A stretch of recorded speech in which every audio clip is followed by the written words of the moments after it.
Hi, I hope you are doing well. Today we are going to talk about IFRS 14, which deals with regulatory deferred accounting. I will fully explain step by step IFRS 14.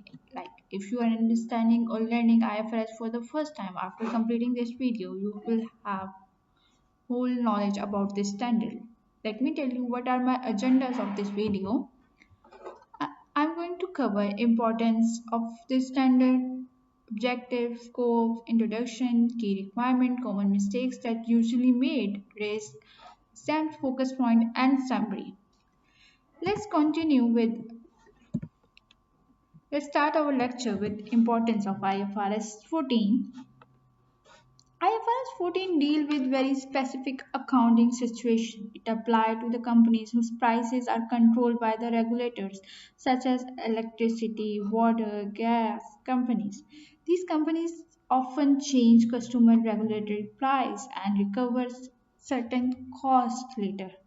IFRS 14 explains how such companies should report these specific balances not for everyone. It is temporary, optional, and very narrow in scope. While I was explaining it later, you will understand why it's very narrow in scope. Understanding the importance of IFRS 14. Now let's move forward. What are the objectives of IFRS 14? The main objective of IFRS 14 is to specify how regulatory deferred accounting balances should be reported. These balances arise when the goods or services are sold at regulatory price and certain cost or credit will be recovered or refunded in the future prices. This standard does not change what quantities as an asset or liability under the IFRS. Instead, it allows continuation of previous accounting while ensuring the transparency through presentation and disclosure. Now, I will give an example to clear it.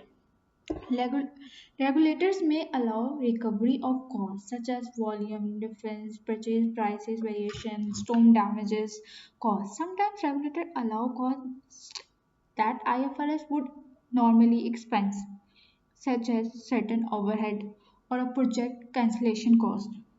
They may also redeem interest, including returns on equity or interest during construction. The amount are deferred and recoverable through future customer price.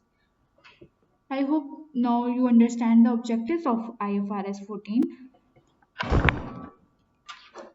As I mentioned earlier, that IFRS 14 apply it's the first IFRS financial statement and it have only two conditions that should must meet both of them.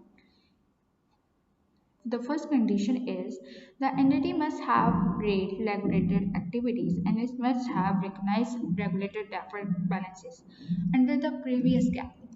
That's the either condition is missing, IFRS 14 could not be applied. This makes the standard very narrow and limited.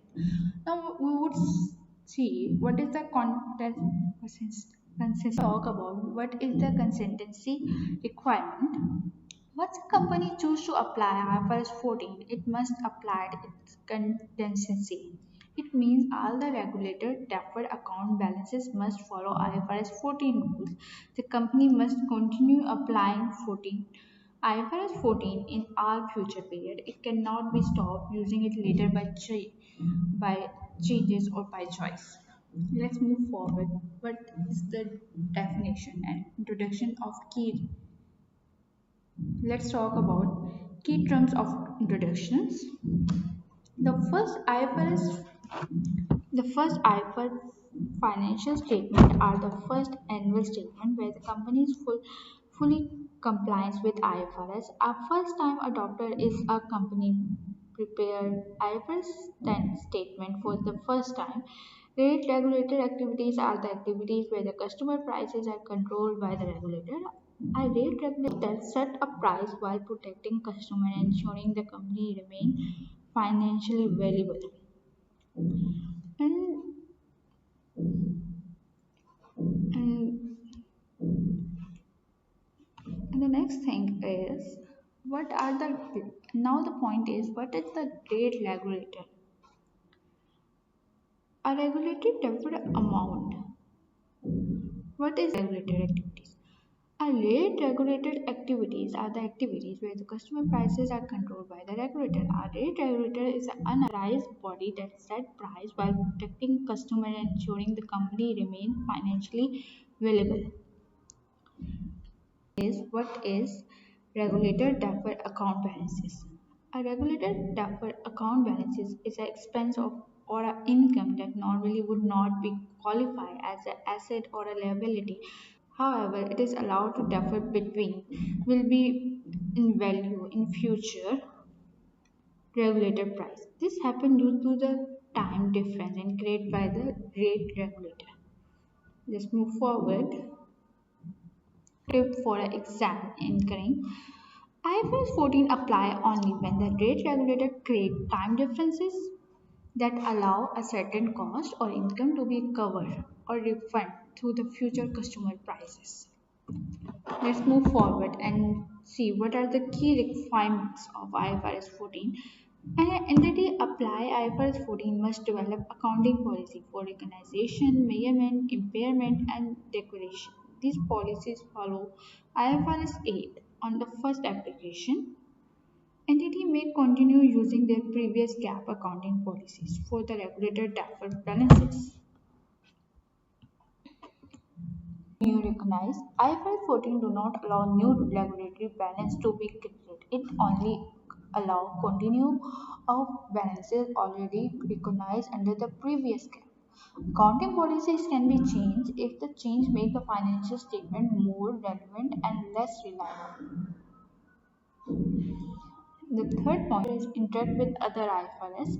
Regulatory deferred account balances are still subject to the other IFRS standard unless specific exemption. These include IAS 10, IAS 12, IAS 10, IAS 12, IAS 36, IFRS 3, and IFRS 5.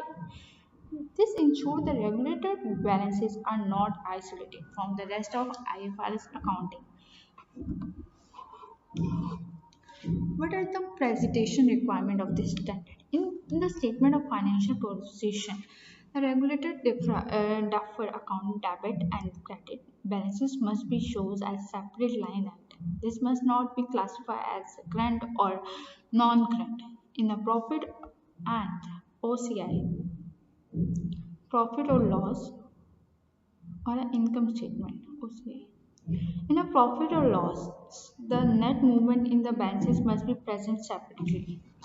But now let's discuss the disclosure requirements of the standard. Now let's discuss the disclosure requirement. Disclosure requirement of this standard. The entity must disclose the nature of rate, regulator, and associate risk. This must be explained how regulator balances are recognized and measured, rewards, reconciliation, recovery period, discount rate, tax effect, and subsidiary impact must be disclosed. Let's move forward. That commonly mistakes that now we will now what are the common mistakes that are made? What are the common mistakes of the standard? Common mistakes include applying IFRS 14 without being first time adopter or creating new regulatory asset. Another error is mixed regulated balances with the normal asset or liability. A major risk using is a major risk is that using may misunderstand the financial position because outcome depend heavily on regulated decisions. Let's move forward and talk about what is the exam point of view. Let's talk about exam point of view. Exam often test why IFRS 14 is limited to the first time adopter. Presentation rules are the difference between debit and credit regulators. Balances are also common. Students should remain that IFRS 14 is temporary and optional. Let's move forward and talk about the summary of the lecture. Fine. What is the now we will discuss final takeaway of the presentation. IFRS 14 is a temporary, optional, standard with a very limited scope. It allows a first-time adopter to continue previous gap treatment or regulate the deferred balances. However, it requires strict presentation and detailed disclosure to maintain transparency. One thing you need to remember for the golden exam statement, IFRS 14 permanent first-time adopter with rate regulated activities. New recognized regulator deferred accounting balances recognized under the previous cap without defining them at the IFRS asset and liability. That's all for this presentation. Thank you. Allah Hafiz.